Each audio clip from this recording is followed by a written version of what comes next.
So it's the culmination of a lot of different experiences around in the United States as well as in Brazil and here in Mexico to take on the challenge of a school that is large and growing. It's great to hear that the enrollments are increasing for you guys, and it's a big jump. The goal is to really enjoy what we do and to spread that amongst our students. So, have you thought of integrating that in the school or the ecosystem? And we're at the beginning of that process, like I think many schools are. I definitely, I feel like our teachers are very curious and are starting to explore, platforms like Magic School and Flint, and at Welcome to the podcast. The success of any great school rests on the quality of its team, from the classroom to the leadership office. Today, we are diving into what it truly takes to build and lead effective collaborative teams in an educational setting. We are joined by an expert in this field, John Miller, head of school at the prestigious Eton School in Mexico City. John, it's a pleasure to have you, and your journey is nothing other than fantastic. Thank you very much. I really appreciate the opportunity to talk about what we've done here at Eton. And let's just start from how it all began for you, because you've come across and been parts of different school styles and leadership in three different areas and three different countries of the world, which is not often the case. So we would love to understand how your journey happened and how did you end up at Eton. So I studied international relations at Tufts University in the late 1980s and thought about a career in the foreign service. And then I stumbled across a brand new program that was about to launch called Teach for America. And I joined Teach for America as one of the original Teach for America core members, the very first cohort of 500 teachers. I think now there have been about 60, 70,000 people that have done Teach for America, and it now expanded across the world through what's called the Teach for All framework. And so I was one of the first people to do that, and I worked in an inner city environment in Southeast Los Angeles in the early 1990s. So that was where my journey began as an educator. And I think I've always sort of had this idea that careers, are not necessarily linear, but rather, you look at for opportunities as they present themselves.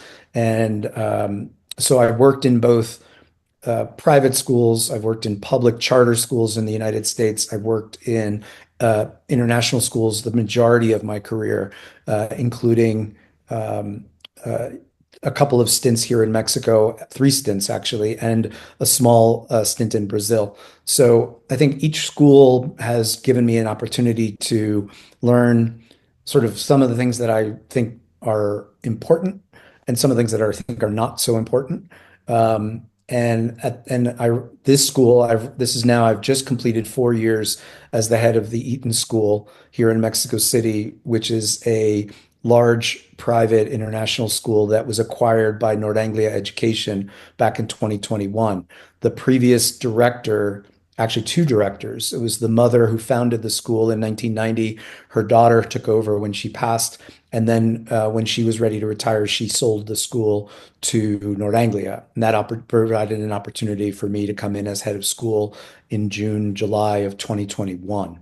At that time, the school was 1,500 students, and now we are at a relatively ambitious growth model. We have this coming school year, we'll have 1,950 students, and we're on our way to 2,300 students in the next 3 to 4 years. So it's the culmination of a lot of different experiences around in the United States as well as in Brazil and here in Mexico to take on the challenge of a school that is large and growing. Yeah, I mean, that's a quite a jump in terms of number of students that's happening. And in the world where a lot of them are not, enrollments are decreasing, it's great to hear that the enrollments are increasing for you guys and it's a big jump. What do you attribute towards it? Is it something new that's come in? Is it Yeah, I feel like the school, the founders of the school had a very clear vision and a rather timeless vision about what schools should be, and infusing school with play and joy And there are moments when not everybody feels so joyful, right? But the goal is to really enjoy what we do and to spread that amongst our students. So I think the model, which is if they're from a very early age, is Reggio Emilia inspired. We then in preschool years, and then in primary, we focus a lot on Project Approach by Sylvia Chard. And then in middle and high school, we are an IB school. So I think what we've done is we've created sort of clear niches that are in some ways, I'm surprised that more schools don't do it the way we do it. We have a long wait list for our preschool, which almost nobody would say they have. We have families really fighting to get into our preschool and even our elementary school. And so part of the growth is to meet that demand. And in the pandemic, some schools, as you suggest, were not able to maintain themselves. And I think, it's true, and particularly at the demographic that we are approaching. We are one of the most expensive schools in Mexico. And as a result, there's only a small percentage of the population that could really afford to attend. We're seeing, as a part of a global network, we're seeing more families coming from abroad internationally. And there's always been an international contingent of about 25%, let's say, but most of those are regional. So they're, not surprisingly, Mexico City is an important hub in terms of business and in most industries in Latin America. So if companies are going to have one main office in Latin America, it's probably going to be in Mexico City, if not Sao Paulo.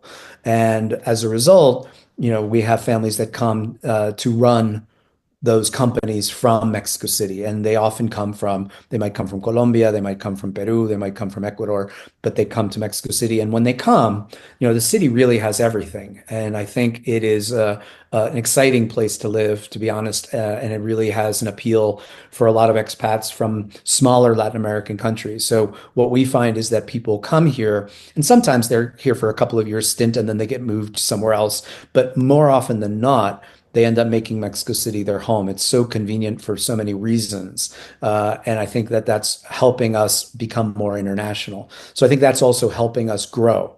For the longest time, the international community didn't necessarily they stopped knocking on our door, as it were, because the school was always full.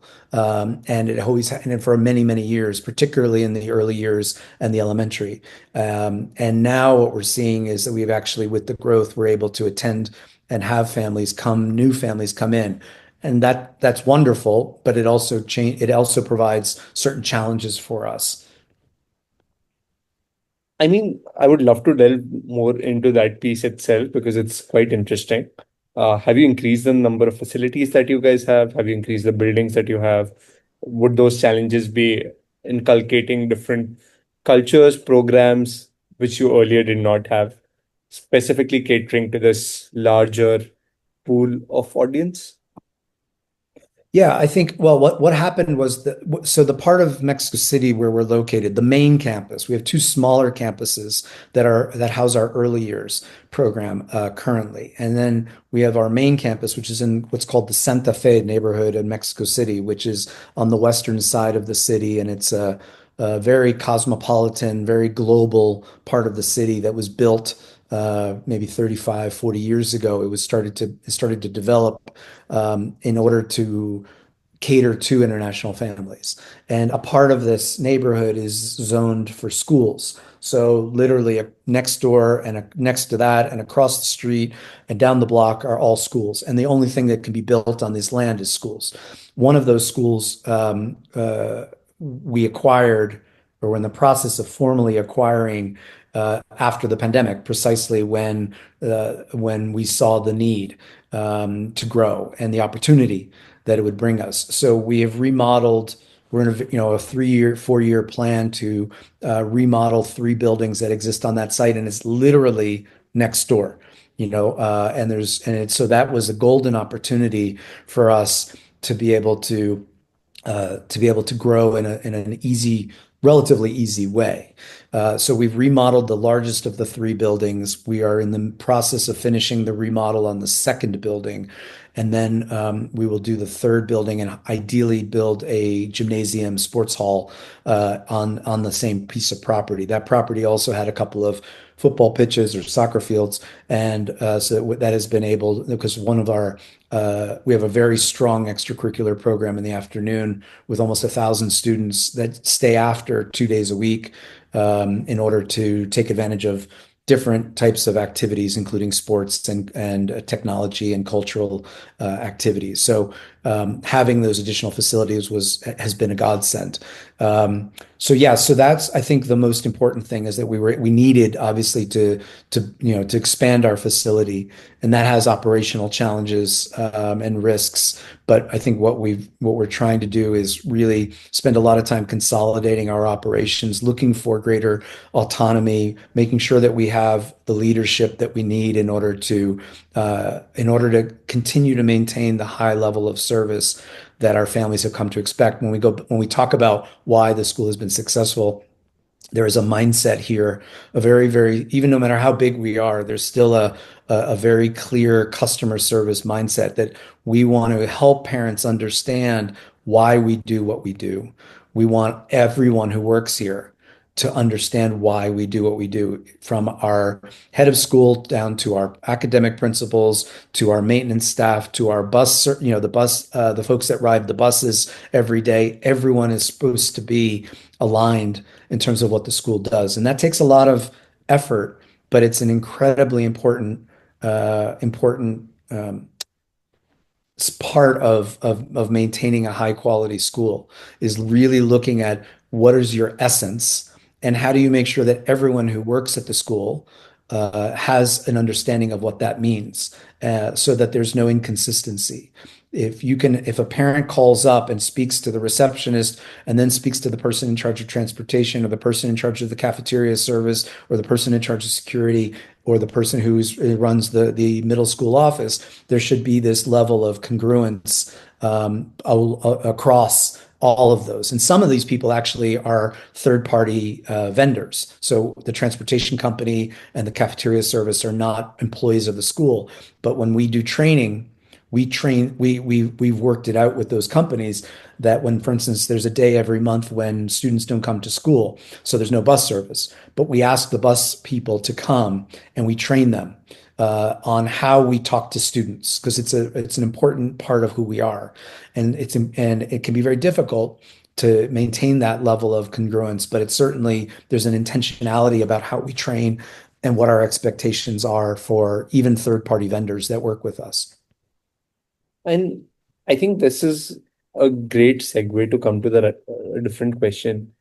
When you're looking at building schools, right, and you're coming in as a head of school at Eton, you're moving in from a different place, and it's a global organization. So when you look at from a global perspective to being a head of school, how much decision making is at you? How do you build teams or manage those teams? Is it all, do you bring someone along with you from different schools, or do you hire new? Do you work with the staff which is already there? What did you do in this case? Yeah, so as I sort of implied earlier, there was only two. The school was founded 35 years ago, and there was only two heads of school prior to my arrival, which is incredible, right? You had the mother and then the daughter, and then me. So I'm the third head of school in at that point 30 years, and so and honestly, I inherited an incredibly capable team of leadership, five academic principals and five administrative directors. And so the 10 or 11 of us really, the goal was there was a tremendous amount of understanding of the local context. And what's important to realize is when a school that is a family-run school gets acquired by a global company, there can be some tension, right? Yeah. Because the decision was made by the owners of the school, but they're no longer here. So the people that have worked alongside of them can feel a bit of you know feel a tension. They can feel that somebody pulled the rug out from under them. So I think I very quickly understood and was able to recognize the quality of leadership that we have at the school. And the goal was to try to figure out how do we maintain who we are because the company, which is Nord Anglia, buys schools that are very successful in their local markets all over the world. They own almost 90 schools. And there isn't one way that a school can be successful. The way schools are successful, even in the international context, is is to know who they are and be really good at what they do and be able to be consistently offering a high quality product to both local host country national families as well as expats who come into this country for either a short period of time or for a long period of time. It depends. So I think that there was a lot of, and I think the interesting challenge was that Nord Anglia purchased Eton during the pandemic. So I actually hadn't visited the school until I arrived as head of school. I had several meetings online, but no in person. So that was interesting. And even Nord Anglia hadn't visited the school as much as they would have typically done as they during their due diligence. Yeah. So there was a little bit of an unknown, that we all had to kind of go into. But very quickly, the organization realized the quality of the school and how the school was so highly regarded in the local community that the challenge was how do you integrate into some of the processes and systems and efficiencies of a global organization without losing the primary essence and what made the school so successful. I 100%. I think understanding the agency piece, right? Like things which are already working shouldn't be changed. And we should continue doing some of those things. So, and and I absolutely understand that a lot of your leadership team is still what it was, and the fact that it had such solid base for 30 years is how it is. But one of the things which still might come, right? And because you guys are expanding and you guys have three new, congratulations on all of that. How, when you look to hire new teachers, when you're looking to hire a new leader, what is that one unconventional question that you want to ask? What is it that you want to know about their ability, or there's something that is not listed down on their resume? What is that piece that you want to figure out?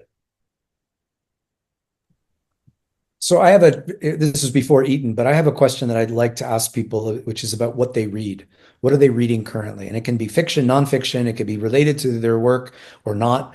But I think as an education organization and a school, I think it's part of being an educator is to be fairly well read. And that may sound elitist, that may sound even arrogant, but for me, it's an important part that somebody who is committed to constantly learning. And I don't think you can always, you can learn from podcasts, you can learn from movies, you can learn from, life experiences, but sitting down with a book and being able to delve into a topic of interest or expand your level of interest, I think is really important. And then the second question that I love, it's not really a question as much as it is what we're looking for is a feeling of a true commitment and a curiosity about how children learn.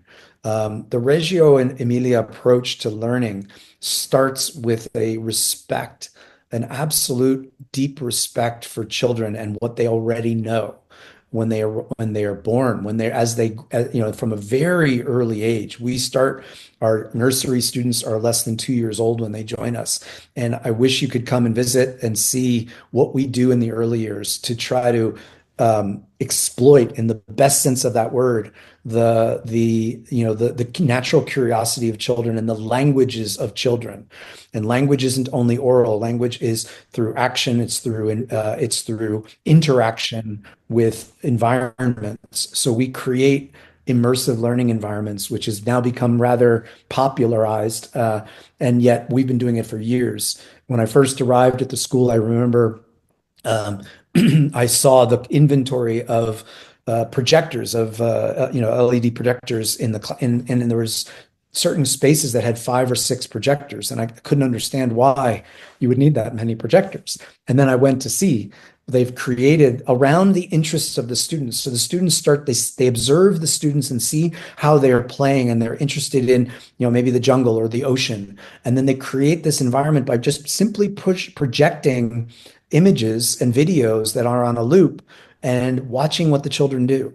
The children were a couple years ago were really interested about how each of them got to school. Some of them walked, some of them took a bus, some of them were driven, and so they created, sort of with a GoPro and just sort of showed, route to school. And you watch the children, and then they gave them parts of like a car, like steering wheels and things like that.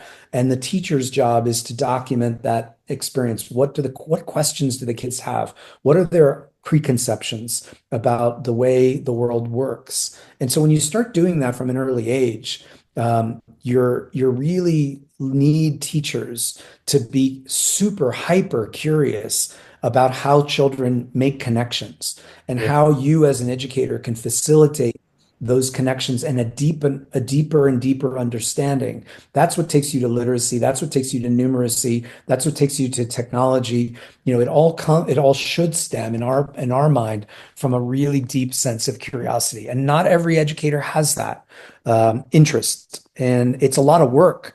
It's easier in some ways for the teacher to come in and say, "This is what we're doing today."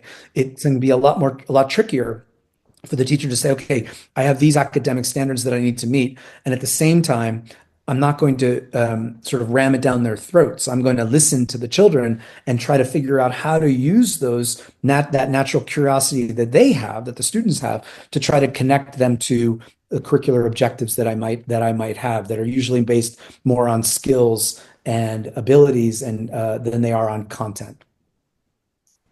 And as you said, right, like engaging kids on their natural curiosity for whatever it may be is super interesting. And it's something that can be, I'm not sure if you guys are doing it right now, but it can be amplified by AI.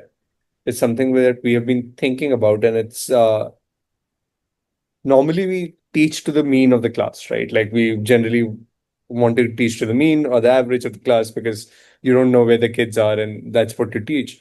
But AI kind of gives you that personalization where you can do it for the someone who's at the top can build an assignment for that. Someone who's super interested in, say, soccer or football can have an assignment Mhm. specifically built out for that versus a kid who's interested in baseball and basketball. So you can just tear it down. And I think it's one of the best use of AI in terms of personalization that can come across. There's Yeah. a lot of other uses. So have you thought of integrating that in the school or the ecosystem? To some extent, I think we're at the beginning of that process, like I think many schools are. I definitely I feel like our teachers are very curious and are starting to explore, platforms like Magic School and Flint. And at the same time, from an organizational standpoint, we've just recently been integrating Copilot and to try to make our responses to parents more efficient, et cetera.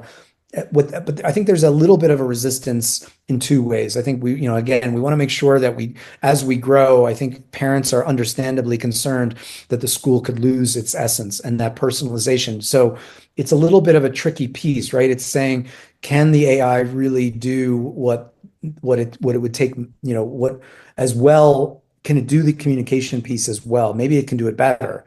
We're in a place right now where we're looking at how do we communicate more effectively with younger families. And so, taking a text that I might write and then looking at how do you approach that? How do you share that out to the community, maybe in a podcast, maybe in an infographic, maybe in, a very more traditional text.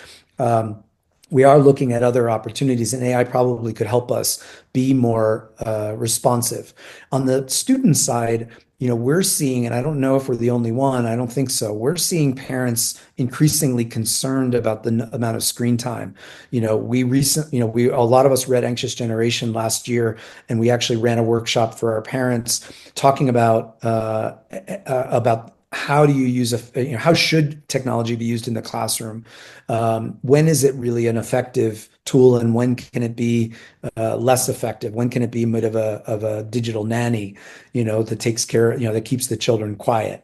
And so we're seeing some pushback in our community, and I think understandably, some of it is a conflation of social media for young children, which is clearly ridden or riddled with risk, and the use of technology. But I think it is incumbent upon us as a school, before we adopt AI, before we adopt a lot of any of the new technology, despite its promise, right? I do see it. I think some of the work that Salman Khan is doing is really interesting about personalization. To your point, I would love to see, and I've started to talk a bit about this with some colleagues. Um, I would love to see where an AI could help a student organize themselves better. I think sometimes students don't have a high level of self-awareness. So they're studying for exams, for instance, and they'll study the wrong thing, or they'll spend their time studying the subject that actually comes easiest to them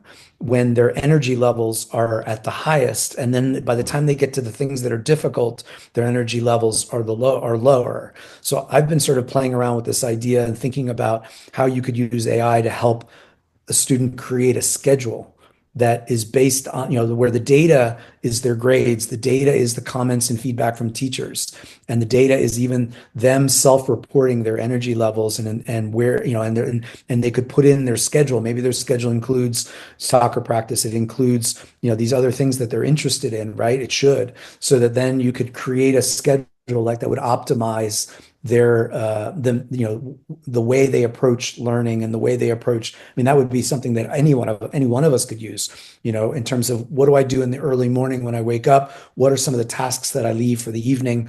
How do I manage my own workflow as an educator, as a professional? But imagine students, particularly students who go from an elementary setting to a middle school setting, when all of a sudden they have more teachers, they have more demands, they maybe have more exams. And so how do they actually navigate that? And that we see a drop in student performance, but it's not necessarily because of cognitive ability. It's rather because of a lack of organization. So that would be something that I would see as being incredibly helpful, that I think would be very difficult, or is very difficult to do without the technology. So I guess I have a pretty high bar for it, and I wouldn't say skepticism. It's not really skepticism as much as it is, I've seen incredibly talented teachers who where for whom technology is not an important part of what they do, and I've seen incredibly mediocre teachers who try to mask that mediocrity with technology. And so, I mean, that's a little harsh, but it's true in my opinion. And I think that the I don't think any teacher should ignore or say, well, that technology, that's not for me. I think, we're in the 21st century now. We're a quarter of the way through the 21st century, right? So I think it's incumbent upon everybody to be a critical consumer, a consumer, but a critical consumer of technology. It's not optional anymore. How you use it and how effective you can use it. I think, we're unfortunately sometimes we are limited by the commercial side of ed tech that promises everything, and that doesn't necessarily deliver very much. And I think it's a huge challenge and a huge opportunity, but also something that is worth us investing time and effort into making sure that we're giving our students the opportunities that maybe we didn't have as students, that they need as they move into a world that is, as we know, ever changing, ever increasingly complicated and smaller at the same time.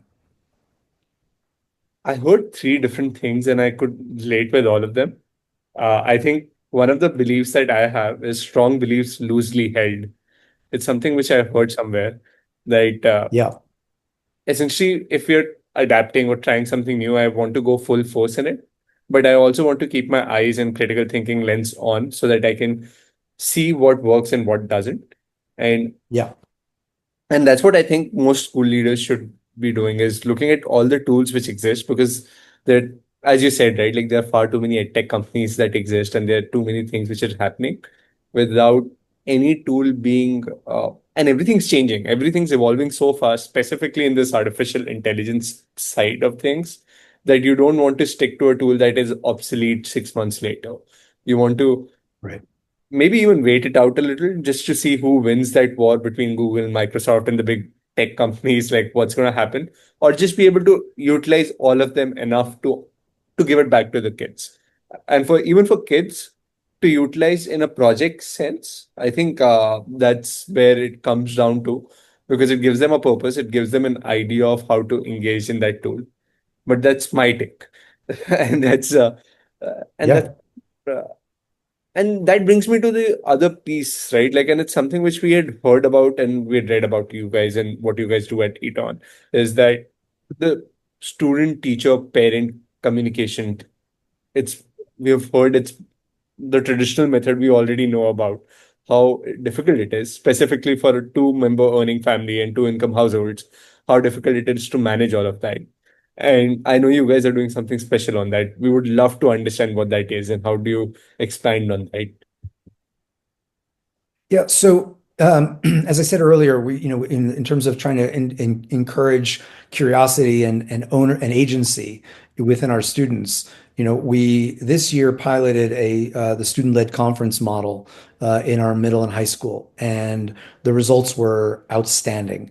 Where parents, for the first time, I think, felt a deeper understanding of what their children are doing at school because the students were the ones who were leading the conference. And it was there was a lot of work that was done prior to those conferences so that the students were not just speaking off the cuff, right? That they had done a little work, they looked into their portfolios of work, they were able to share things that went well, things that they could improve upon, how the school could support them better, how the family environment could be better suited to help them as students. And so that was a really strong first year. I'm looking forward to seeing even more. But I had a lot of comments from both teachers and interestingly, teachers I think were in the beginning were a bit suspicious of how honest students would be about their own areas of opportunity or shortcomings,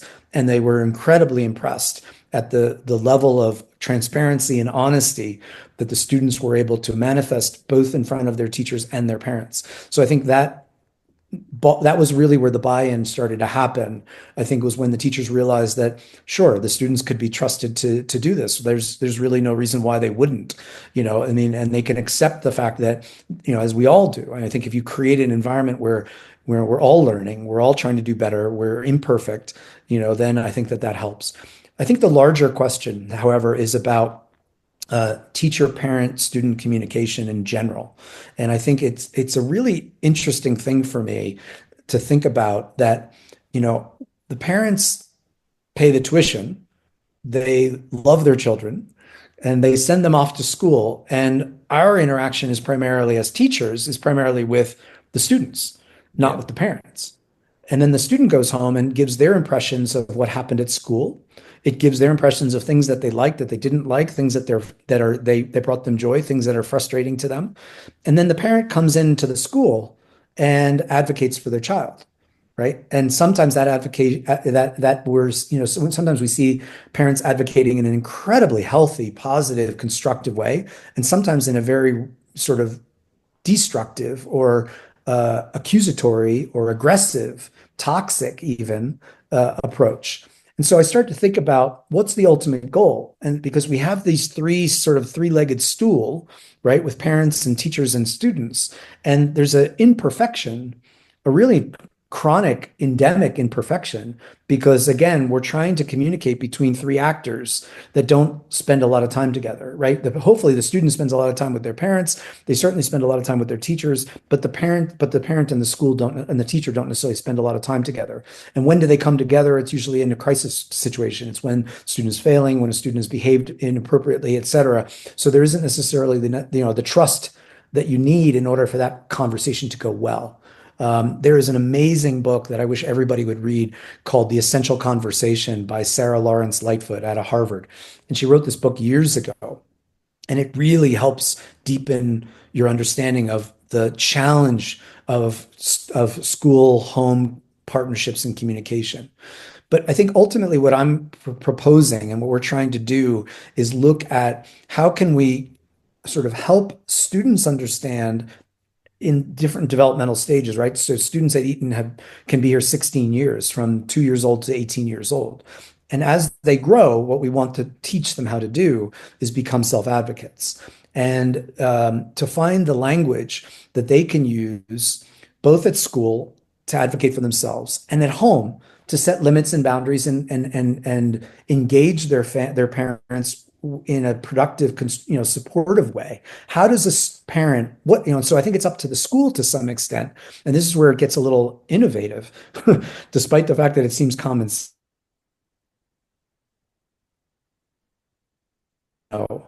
Let's start there. How does a parent know how to support their child when a 12-year-old comes home and says, I failed the test and I think the teacher is being unfair? Does the parent react immediately and call the school and say you're treating my child unfairly? Or do they start with some curiosity? Do they help the student frame the question? Do they give the student the opportunity to go back to the school as the independently, separately, and say, can you help me understand how I was graded? Because it doesn't seem like I was graded fairly. And even that language that the student uses can either encourage a conversation with a teacher or make a teacher defensive. So if we start to think about how each one of the actors needs to, and because ultimately I think almost every parent, if not every parent, would agree that what they want is their children to be capable of solving these problems, of addressing these conflicts, of learning from these types of challenges that happen, because they're going to happen in the workplace, they're going to happen in their personal lives. So what better forum? So what has to happen is the parent has to understand how to help the child frame the issue.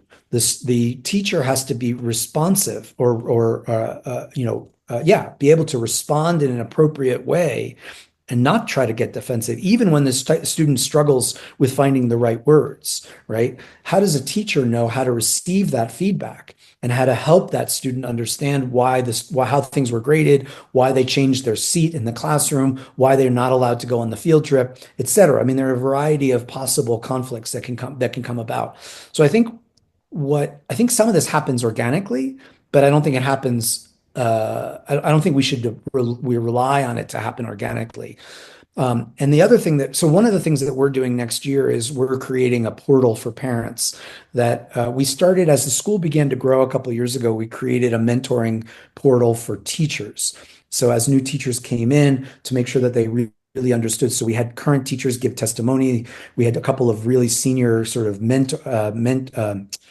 senior teacher leaders, excuse me, who were able to say, this is how we do things at the school, because the way we do things isn't necessarily the way they were done, they were done at your previous school. So helping new teachers and giving them a platform where they could go in and really understand not just how we do things, but why we do things the way we do them here. And I think the goal is to sort of kind of imitate or replicate that model for parents. How do we want a parent to react? We have a parent profile that says that you need to act responsibly. You need to be, you need to model the values of the school. We call parents out if they don't necessarily meet that, even though we understand that we all have a bad day, we all can be frustrated.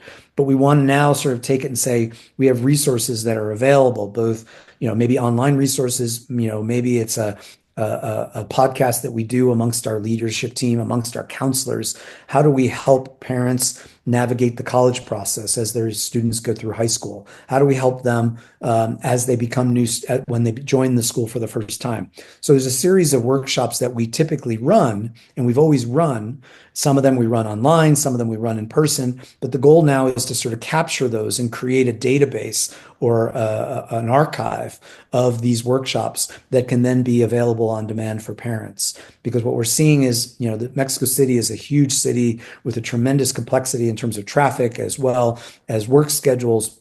And trying to find the right time. We run some workshops during the morning, we run others in the evening for parents, but it's never the right time for everybody. Last year, we started to see that with our new families, it was even more important for them to attend these workshops. And rather than saying it's a requirement that you have to go to, we've said our expectation is that that parents attend a certain number of workshops, and it's incumbent upon the leadership team to say, okay, we've got a group of parents that are really struggling to understand how we discipline students or how we encourage students to make good choices.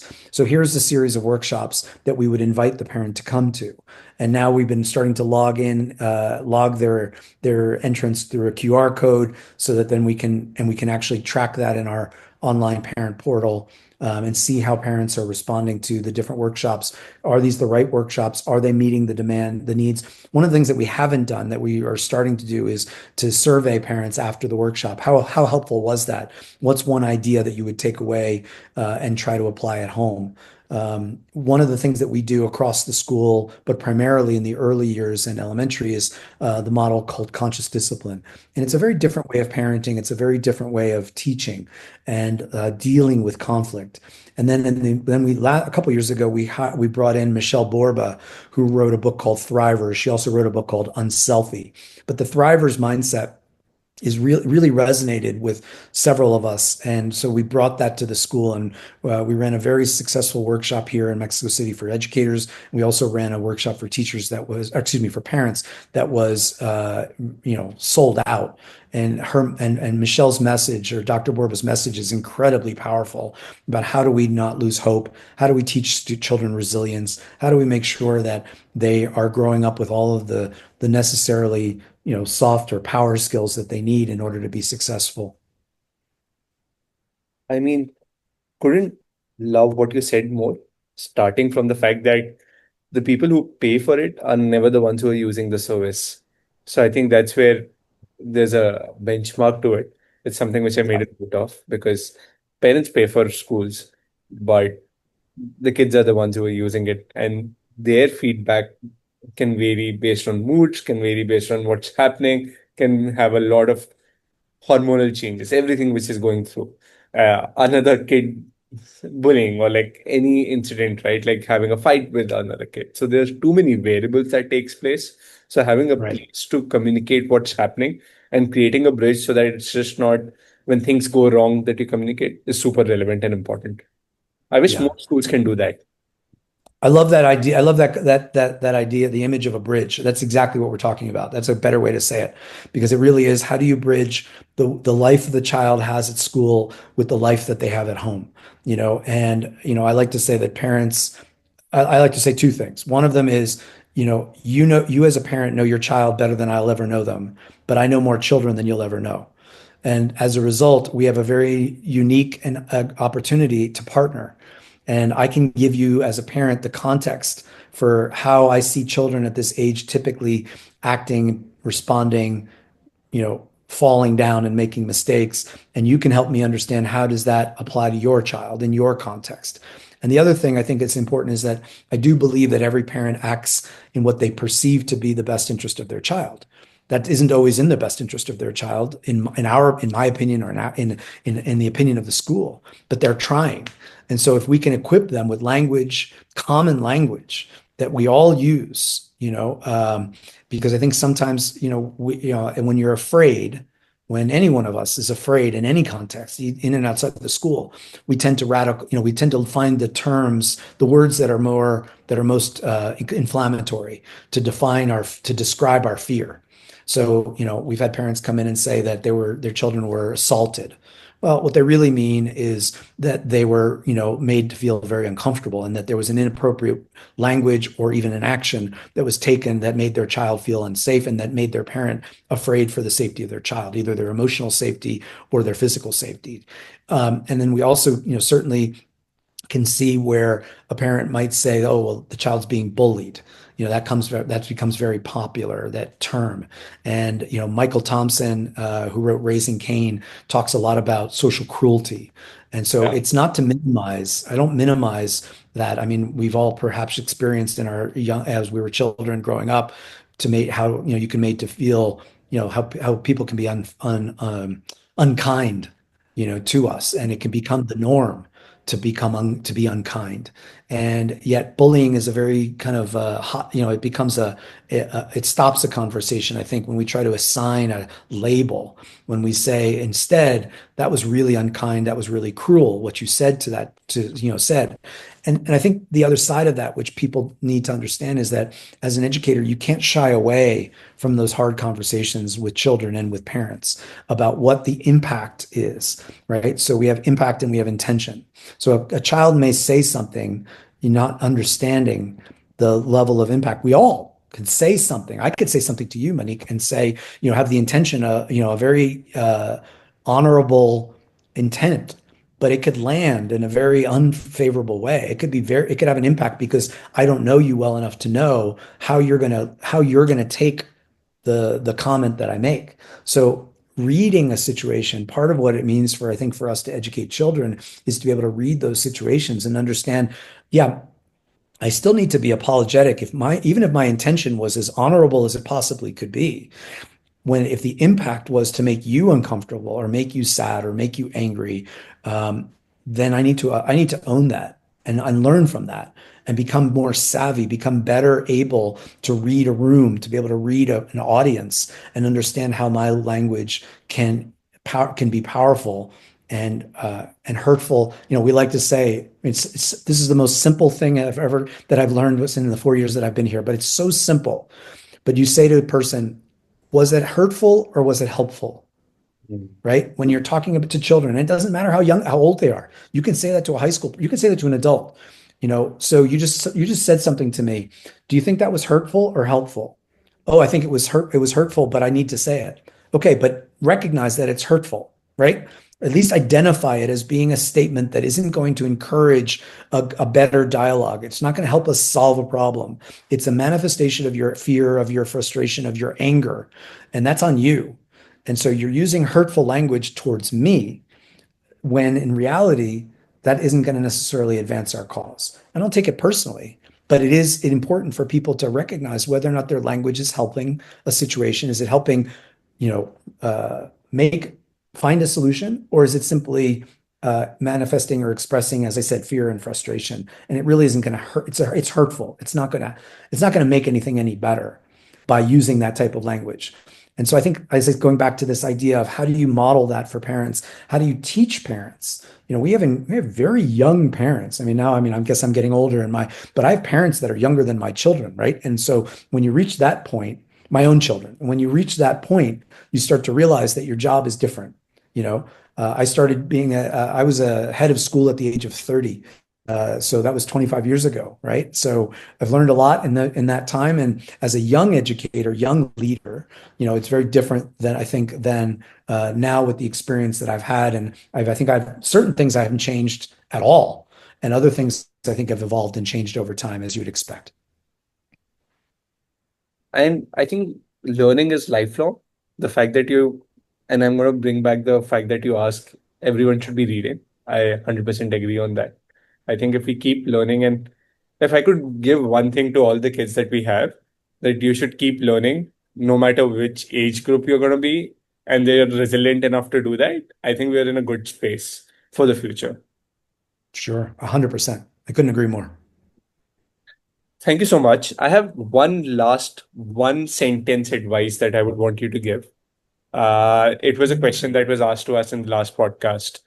Is if you had to give one concrete tip to a school leader that they can implement tomorrow, what should it be? Get out of your office, right? You can't run a school from the inside of an office. I have to be in my office to meet with parents. I have to meet with teachers. I meet with students. But as much as possible, I get out of my office and I walk the long way. I take the long route. If I'm going to go walk over to heat up my coffee, I take the long way. I don't take the same route twice. I walk in different paths, and you see the school, and you run into people, and those impromptu conversations can be incredibly valuable. The school that I run is 400 faculty members, 400 staff and faculty. It's a huge school. So and the other thing I try to do is I meet with everybody I don't hire everybody. I'm not involved in the hiring process of everyone, but I certainly try in the first couple of weeks that they're at the school for them to know who I am and for me to know a little bit about who they are. And I think that doesn't take very long. We may have 5 or 10 people over the course of a month or 2 months get hired. And spending 15 minutes just with them, I think, is also an incredibly important tip for school leaders. No matter how big the school is, it is important, or no matter what the size of the school is, it is important to make those personal connections with your faculty and staff. That's a great advice. Thank you so Thank you. much for giving us your time. It's been absolutely wonderful having a conversation with you and doing this podcast. I really enjoyed it. I really appreciate the opportunity to talk about some of the things that we do here. And if people are in Mexico City and they want to take a tour of the school, it's one of the things that I think is, I've worked at about 9 different schools, and this school in particular is incredibly open and generous with sharing what we do. Because as I said earlier, we would love more schools to do what we do. We do things, and we have certainly things to learn and improve. There's no doubt about it. But some of the critical pieces of what we do here, I would love every child to have the opportunity to experience in their schools, and every teacher to see, and every administrator to see what is possible. Because I think what we've shown here is that it's possible to create a very successful school model and not lose the essence of what makes learning fun and what makes learning joyous. And I think that that's absolutely critical. And I think some schools, I think, have lost that along the way. And I think it would be great if individual teachers and administrators came to visit us. So if you're ever in Mexico City, just, let me know. Would love to. And how would reach out to you? Should they reach out to you on your LinkedIn or any other particular Link, place? I use LinkedIn every day. I'm on LinkedIn frequently because I find it to be a very, very powerful platform, both as an international educator, in terms of networking, but also, and again, as a part of an organization with schools all around the world, it makes even more sense to be actively using LinkedIn. So yeah, that's exactly the best way to learn to find me. All right. And here's how we're going to end it. Thank you so much for the time and podcast. You're very welcome. Take care. Thank you for watching. Join our journey at Tomo Club